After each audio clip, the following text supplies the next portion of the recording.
Hi, I'm Micah Clark. Appreciate you joining us today. I'm doing a recap of the Indiana General Assembly, which is now over, as you know. Last Friday was the last day. We had a video that day. Some things weren't quite finalized yet. They went into, I think, 8 or 9 o'clock at night that night. So I wanted to update you real quickly on a few bills. But I want to start with this. You know, I just read an article where the Democrat leader in the House, Democrat leader in the Senate, both said almost identical things. They were both very happy with how many bills they were able to kill and how many bills they were able to water down, which should tell you a pretty good idea. That means conservative bills. There were very few conservative bills that we were able to get through this year. I was kind of disappointed in the agenda to start with and kind of disappointed with what we came up with. And you know, last night I watched a video of a young girl in Lebanon, Indiana, not Bloomington, but Lebanon, which is a rural, somewhat rural conservative area. 11-year-old girl testifying before her school board about having to undress in front of a boy in the girls' locker room. And it was traumatic. It was terrible. I don't know where common sense is anymore. I think about that video, and I think about the story that you may have heard this week about the student in a small school in central Indiana, southeast of Indianapolis, who the school wanted him to remove his American flag from his pickup truck. And these are the type of issues I really think touch hot buttons with parents, with families, things going on in our culture. And I'm disappointed that our legislature does not address cultural issues more, because that hits us where we live. It's things we're concerned about. We see the decline of our culture going on and on and on. I recently reported that in 1985, I read a Wall Street Journal article about this. In 1985, of all the movies released from Hollywood on the big screen, there were 512 uses of the F word. Last year, of all the movies released in Hollywood, there were 22,172 uses of the F word. Our culture is decaying rapidly. There's an assault on traditional values, on traditional morals, on patriotism, on even gender, on the safety of young girls. And I really wish our legislature would address these issues more than they do. I know it makes some of them uncomfortable, but you know, I was talking to another legislator this week about a legislator who's not running again after more than 20 years. I remember endorsing this legislator when I worked for the Indiana Family Institute. Nice guy, but I started thinking about, I don't know that he's ever done anything that was meaningful in his 20 years in terms of protecting family values or traditional values as our culture decays. So anyway, I do want to talk about a few positive things perhaps, but I am disappointed. You may have caught that throughout this session. It was a short session. I didn't expect a lot, but I could have hoped for a lot more. And what's going to frustrate you and frustrate me as well, within the next few weeks, you're going to be getting tons of mail. You're going to be seeing commercials from candidates about how great they are, how conservative, how pro-life, how pro-Second Amendment, how pro-family they are. And you're going to look around and say, well, but what have you done? I would encourage you to go to ivoterguide.com before you vote. That will be up and running soon. Our national office runs that organization. It's a free online voter guide that looks at hard issues and where candidates truly stand on values. I would encourage you to vote for the most viable, most conservative candidate who shares your values, who will actually stand up and speak out for our values. So anyway, let me talk about a few bills. These will be pretty familiar to you because we've talked about them, again, because I don't have a lot to talk about. But Senate Bill 17, as you know, is the age verification bill to keep minors off of pornography. It requires pornographic websites to have an adult or age verification system to keep minors off their pages. The governor signed that bill this week, 2 days ago, and so that's a good thing. That is now law. Another bill that we watched closely and worked in favor of is House Bill 1137. This is the bill, it's a small bill but an important bill, requiring a school, before it was not required, to work with parents to allow a child to be released for religious instruction off campus if they want to do that during the day for a limited amount of time. The courts have upheld this.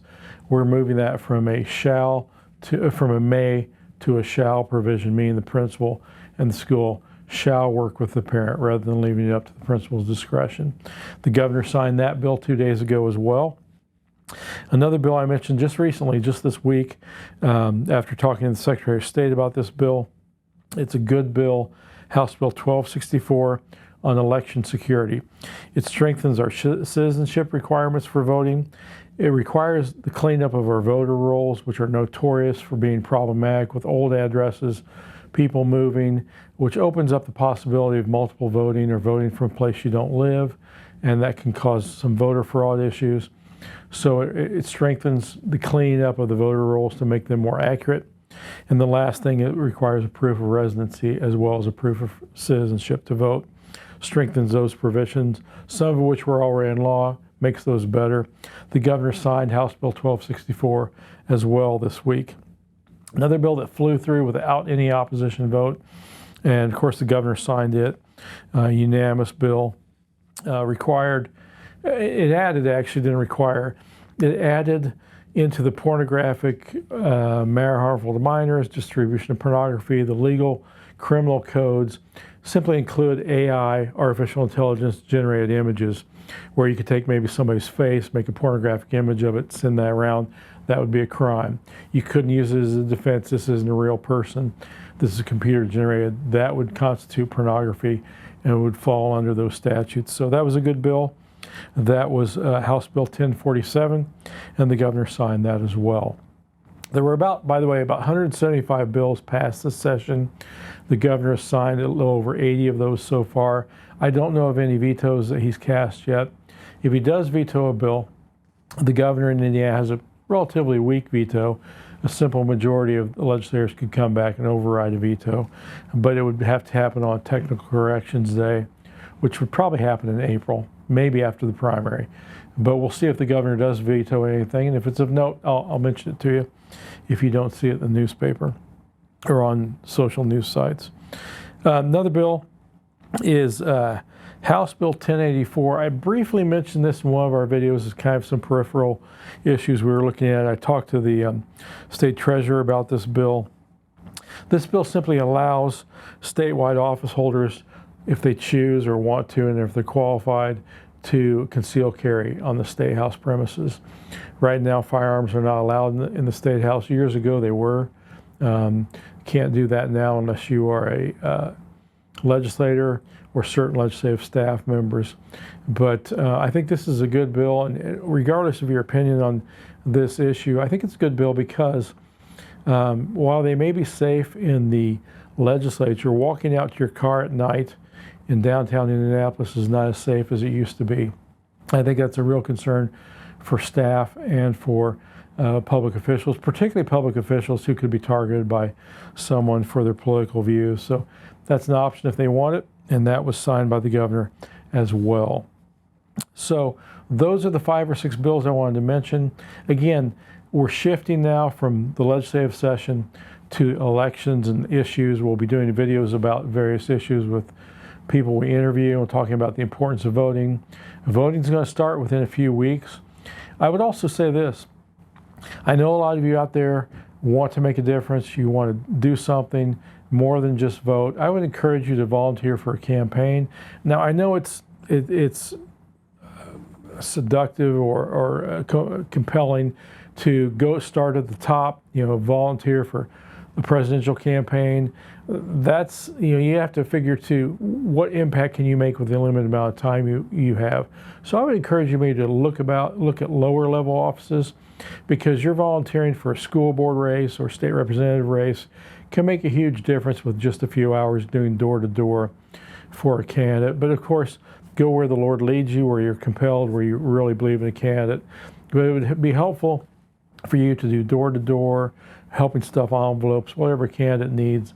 If there's a candidate you really believe shares your values, it's a great thing to do, and it can make a huge difference in this election, because there'll be many close elections where the turnout could make a big difference.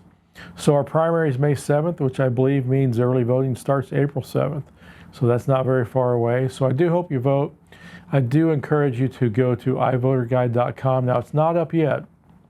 The site is up, but the Indiana portion is not up yet. I'm on a panel to review some candidates, and I expect that to come up in a couple weeks. But I encourage you to go to iVoterGuide.com. If you have family in other states, iVoterGuide works in other states as well. So if they have a primary coming up, they can look at iVoterGuide in their state as well. So again, thank you for joining us. If you have any questions, feel free to email me. If something wasn't clear that I said, please let me know. Be happy to clarify that with you if you have questions. But again, I appreciate you watching these videos. Always appreciate your support at AFA of Indiana. It means a lot to us, especially your prayers. Again, I hope you have a wonderful weekend, and thank you for joining us.